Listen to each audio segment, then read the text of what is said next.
Hi, everybody. It is Kathy, and I love to be selling. Come on in, sellers.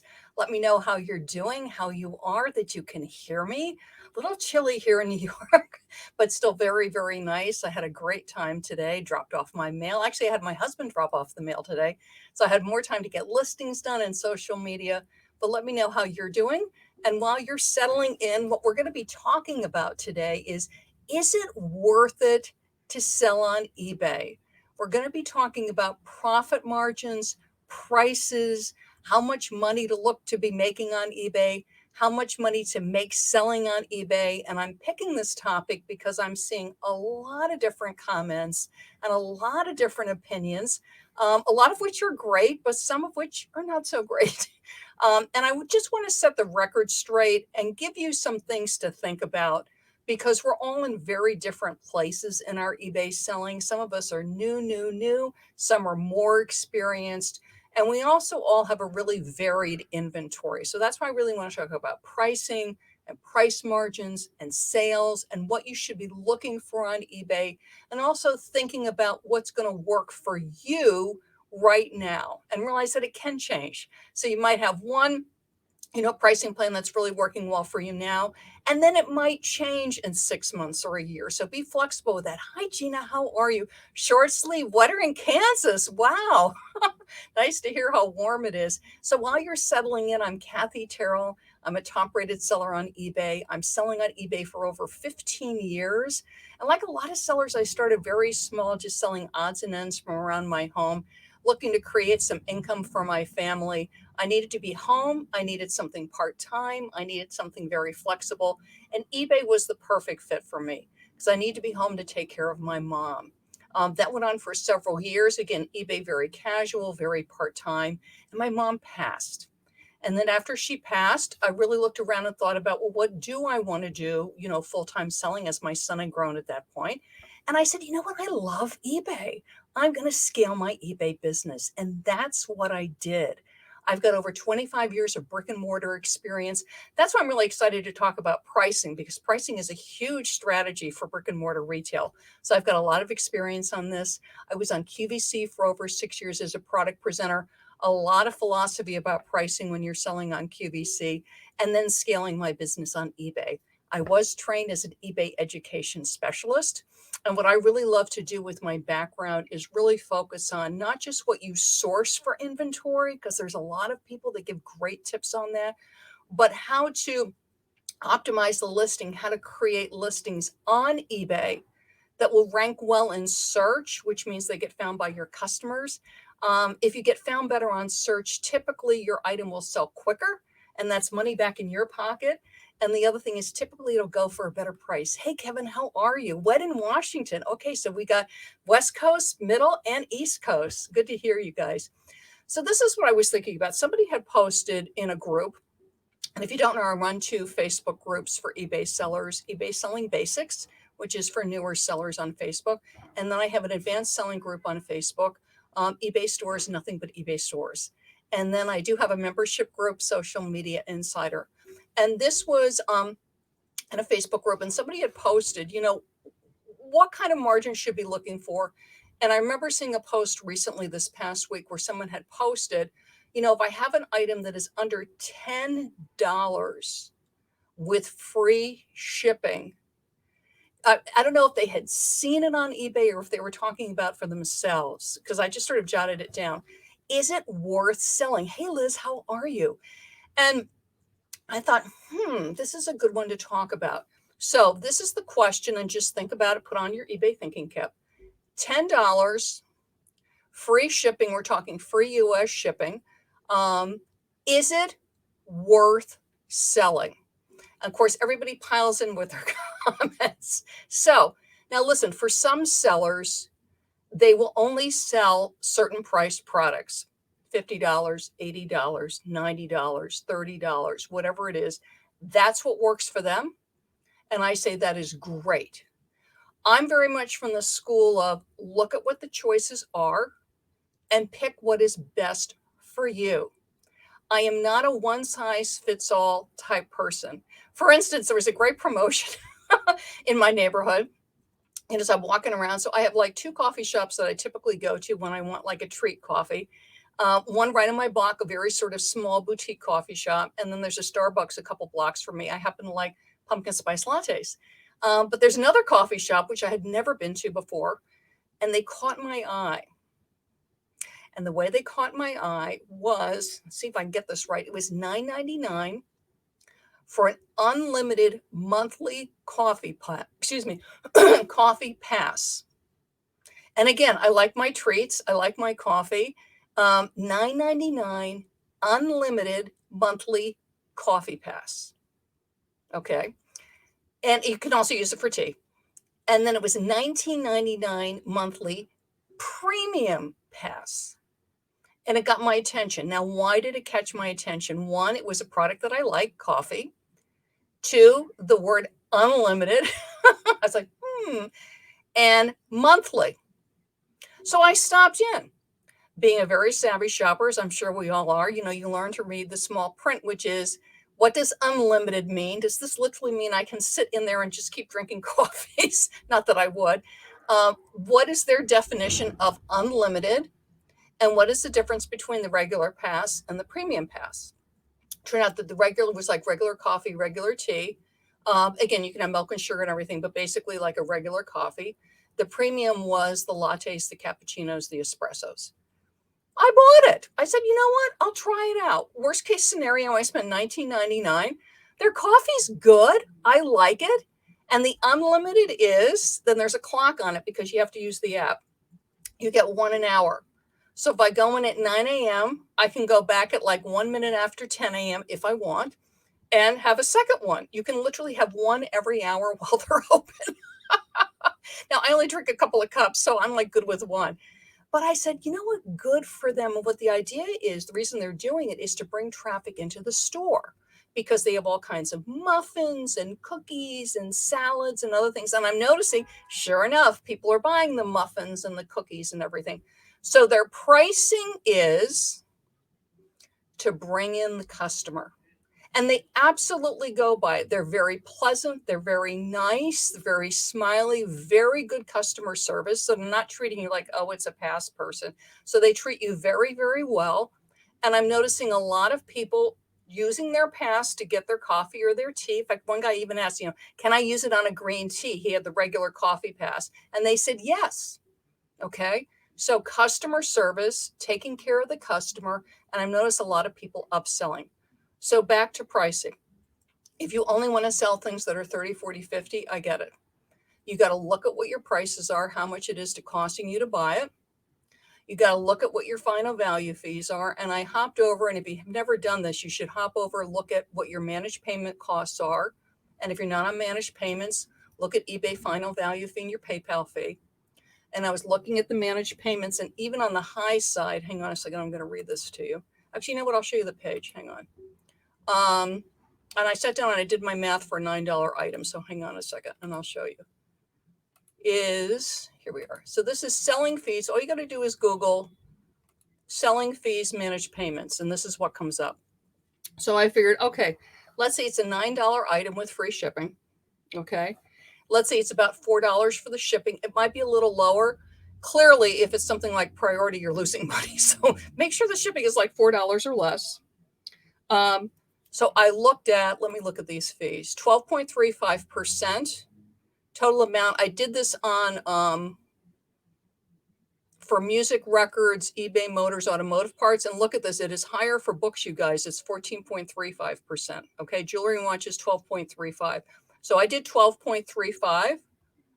The other thing is be aware of it's your final value fee plus 30 cents per order. So I did $9 for free shipping. I figured $4 for my shipping. I figured roughly the fee is $1.11, but there's the 35 cents, so add that on. So basically it's $5.11 for expenses, and we're going to add that 35 cents. So hang on a second. So that's going to be $5.46 in expenses.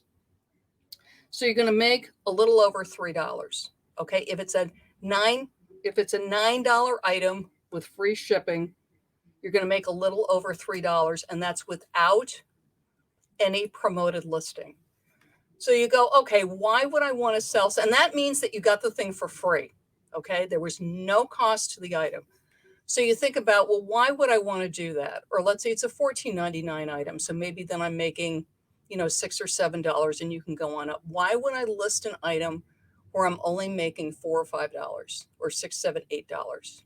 So this is a couple things to think about is how hard is it to list? In my mind, if I'm only going to be making $5, $6, $7, $8, $9, basically under $10, it better be really easy to list. Like you're taking the front and back picture of something like a DVD. If it's a clothing item, clothing typically is labor intensive because even if you're doing what's called a flat lay, which means you're putting it like on a towel, you don't want to put things on the floor. Okay, so you put I know we got Liz here, so Liz will jump in with me. At least put a sheet on, or you can get like nice art board. There's a million places to get art board like Costco and office supply stores. You have a nice board on the floor, something clean. I'm from the school of I don't want to see clothing items on the floor. On a towel, something clean, lay it out flat. Okay. Especially when you're starting out, you don't need to get a mannequin. You can do a flat lay, but you're going to have to lay it out. You're going to have to measure it. Okay. You do want to measure items. Okay. So if it's a shirt, you're going to want to do pit to pit. You're probably going to want to do the sleeve length. I, for one, particularly with women's clothing, like to do the length because typically people want to know if it's going to cover their butt. Nice, clean background, lots of options. Exactly, Liz. There's lots of, you can do a towel, you can do a sheet, even put it on your bed. I'm not saying you have to go out and buy a big photo setup, especially when you're starting, but just think about the fact that you just want it to be nice and clean. I'll put it that way. But typically clothing is labor intensive, because you got to lay it out. You're going to want to at least do a front and back. Like if it's a shirt or a blouse or a skirt, you're doing front and back. Okay. You're going to need to measure it. Even if you're going pretty fast, maybe 5 minutes to do the measurements, take the pictures, even if you're doing it in batches. So just factor in your labor. That's what I want to say. Because a lot of times I'll see sellers and they're getting really frustrated because it can get tiring selling. Because remember, you're listing, then you're going to be promoting, right? You're using promoted listings or you're doing some kind of social media. Besides listing and then doing some kind of promoting, you're then going to have to answer customer service questions. You're going to have to pack and ship. So there's work involved in selling besides just doing the listing, which a lot of times we forget. Some things are easier to pack. Typically clothing is pretty easy. You just fold it up nice, I always do some kind of inner sealer bag and then put it into the poly mailer, or if it's something larger, it's going into the box. But consider how hard it's going to be to pack the item. Collectibles typically are going to be more work to pack. You might have to do a box within a box. I'm mentioning all of this because if it's a $9 item, let's say it is the $4 shipping, but let's say I have to do a lot of extra wrapping on it. Or let's say it's a $14.99 item or a $16.99 item, and I might have to do a box within a box, or I might have to do a lot of bubble wrapping. That's time. Is it taking you 15 minutes to wrap the item, 20 minutes, half an hour? I remember I've got a story. Liz probably thinks that this happened too. I made really good money. I made like $100 on these, so I'm not crying. It was like floor models. They must have been like a store display of superheroes. It was a Superman and a Batman, and I got it at a local thrift store. And I really think it was like store displays that got donated to this thrift store. It was a very high-end thrift store in my neighborhood, which has closed. Anyway, they were great. I knew they would sell. And I kept them in my living room because I had no room for them. But the problem was and they sold. And of course, I'm in New York. They sold to somebody in Arizona. I was like, oh my gosh. I was like, Batman, his ears, they stick out. Superman had fingers. So I had to wrap the ears. With Superman, I had to do the fingers. And they stand, like a small child. So you got to like bubble wrap all the parts that could break in transit. You always got to think about that. Like I got to wrap fingers or ears or a nose, like on a mug. You always want to do, I don't have any mug on me. I got my water bottle, but you always want to do extra wrapping on the handle because the handle's the most fragile part of a mug. I am not kidding. It took me like an hour to wrap each one. And they went to two separate people, both in Arizona. I was like, and I was glad to make the money. I made $100 a piece on them. And I literally prayed. You ever had these packages? I prayed the entire time it was shipping. Please, God, let Superman arrive in one piece. I was like, please. They did. The buyer was happy. I was like, thank you, God. But I said, I am never buying something like this again because it was so time consuming to wrap it.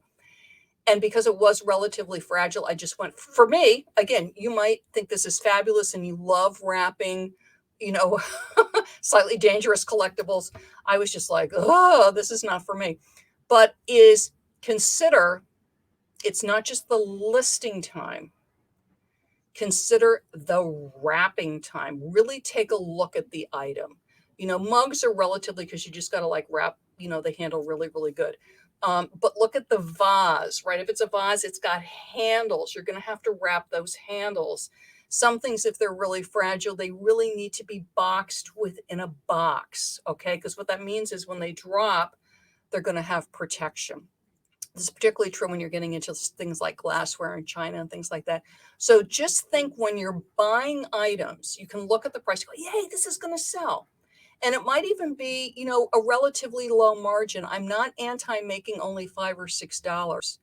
But if you're only going to make $5 or $6 on an item, and again, look at what your final value fee is, look at your managed payment fee. If you're going to be doing promoted listings, which I totally love, take a look at if it sells through promoted listings, what you're going to be paying promoted listings.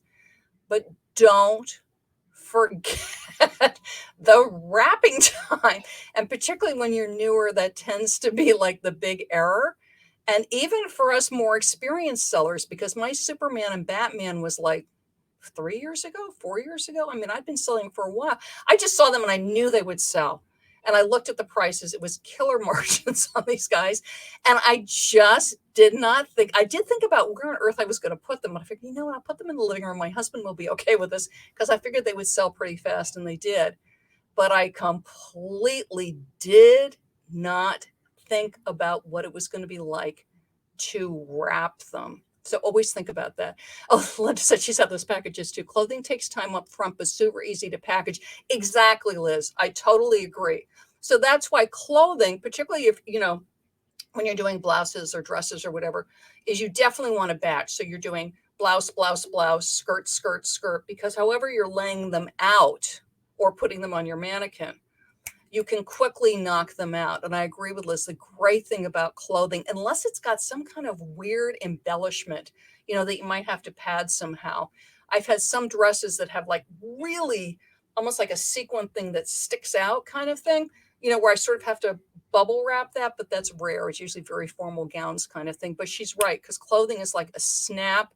You do want to fold it nicely and everything, but you just don't have to worry about breakage. But collectibles are such fun and can often have killer margins, which is why I was bringing up pricing, is that when you're looking at how much money you make, if it's something you can list like that, and something like what Liz said, like with clothing, that is really easy to pack, which is why I like DVDs. They're really easy to pack. I do use, here I've got bubble wrap. So I open the DVD. I always put like a little piece of bubble wrap in, because what it does is it keeps the DVD from scooting around, so it doesn't arrive all scuffed and messed up. And then bam, it just goes right, into the mailer. Again, blouses, tops, small collectibles, jewelry typically is very, very easy to list. But consider how much money you're making. Consider how fast it's going to sell. And take a look at what the margin is. If you're making some kind of crazy margin, like you might be totally fine with the Superman Batman thing. You're like, I love doing this. I love wrapping. Then great. Then you're going to be grabbing that kind of item. You know what I mean? Because you love, love, love doing that. But that's what I was going to say is, the $9.99 with free shipping, the $12.99 with free shipping, the $14.99 with free shipping, like the coffee at the coffee shop. And this is not for everybody, because some people are like, everything in my store has to be $50 or higher. It gets them in. It brings the shopper in. They go, ooh, $9.99, right? Ooh, $9.99, $12.99. And then they go and look, and they might, of course, you have a beautifully optimized eBay store or whatever, and they go, oh, or like with Liz, this is fabulous clothing. And I go, oh, look at that blouse. Oh, look at that other blouse. And they're busy filling up their shopping cart. So sometimes having that $8.99 item with free shipping, or $9.99 item with free shipping, or $12.99 item with free shipping, what it does is it's like the coffee, unlimited coffee thing. It gets them into your listings. It gets you traffic. So then they look around. Because I know for me, if I land on somebody, like I'm shopping, I land on Liz's store, I see something I like, I browse around. It's like, oh, what else does she have? Right? Because I'm there. Why not look around? And that's what it does. All the stores do this, if you don't know, for brick and mortar retail, is what's in the window. They're going to put something attractive in the window. They're going to put something at a killer price. eBay. Macy's called it doorbusters when I was doing displays and merchandising there. They would do these crazy prices. I remember it was like a high-end blender was like $30, for like an hour, but it got people into the store. They got and of course they only had like 30 of them. The people grab the blender and then they look around for what else is there. So that's why it can pay you. And some stores would even, if you've ever heard this term, it's called loss leader. They would actually take a hit on some items because it brings you into the store. So they have that $9.99 item or $12.99 item or $14.99 item. And again, you don't want to be losing money on every item in your store, but you're willing to perhaps lose $1 or 50 cents or $2 an item to get them into your listings, right? It also lets eBay search know, ooh, Kathy's selling interesting things because people are clicking and coming in and looking at my items. So that's why do look at things that are $9.99 with free shipping or $12.99 or $14.99 or $19.99. It's going to be different for everybody. Do your math. Figure out your fees, know what you're up to, but consider a loss leader. Perhaps seasonally, you could do it at the holidays, you could do it at Valentine's Day, Mother's Day. Why? Because it gets traffic to your listings. You can also use it on stale inventory. It's like, I'm just going to mark this puppy down, right? And use it as a loss leader. Like, this is a fabulous blouse or shirt or cell phone case or water bottle. Here we got my water bottle. And I'm just going to do it for $9.99 with free shipping. I'm basically going to get my money back. And I'm going to use it to get traffic to my other listings, called loss leader, doorbuster. And if you want to use it as a pricing strategy, what they used to call Walmart, but Walmart's changed so much, which is the margins were very tight on Walmart items typically. They were only making a little bit of money on each item, but they did it in volume. And you just have to think about what kind of store, what kind of seller you want to be, right? You may want to do that on all your listings. Like, I'm totally fine only making a few dollars on all of my items. I'm going to be all about volume, but I'm going to pick items that are really easy to pack. You don't want to be spending an hour packing something when you're only making $2 or $3. Or you might go, no, Kathy, really, that doesn't work for me. I want really good margins. I want to be making $20, $30, $40 on each item. Great. Then for you, a lower price item, let's say pretty much everything in your listings is around $50. For you, a lower price might be $40 or $30 or $25. But it's good to have some lower price just to get that traffic in. Even a store like here in New York, Bergdorf Goodman's is very high end, but even Bergdorf Goodman's has things that are lower priced for Bergdorf Goodman. Okay. Any high-end store has that. Like if you go into, a big brand store, they'll have that keychain that's less money. Okay. Because they want to get you in, or the little tiny purse that lets money because people just want that brand on something. So I encourage you to do that, is look at the range of price and just know that you can use lower prices. Again, why? One, I don't want you spending hours packing something that you're selling for a really low price, but you're using it to get traffic. Okay. And then I've got another thing for you. This is a free guide that I have written that's going to help you to get traffic. Let me just show this to you. But I love pricing. Pricing is a huge strategy. It is brick and mortar retail is all over it as far as this kind of thing. This is huge. So when you go into brick and mortar, take a look at it, because they're always going to have what's called an end cap, the thing that you're facing, and take a look at the pricing. Take a look at people's store windows, the pricing and what they are featuring. But take a look at my free guide on winning with promoted listings. This is on my website, ilovetobeselling.com. And some people have been talking about that they've been using promoted listings and they're just not getting the results that they want with promoted listings. So what I did was I just rewrote this guide, and I've got all kinds of tips that will help you with what is called a stale campaign. So the campaign's not getting you the results that you want. So grab that. It's on my website. I love it to be selling.com, and grab Winning with Promoted Listings. Okay, great, everybody. I'm Kathy, and I love to be selling. Bye-bye.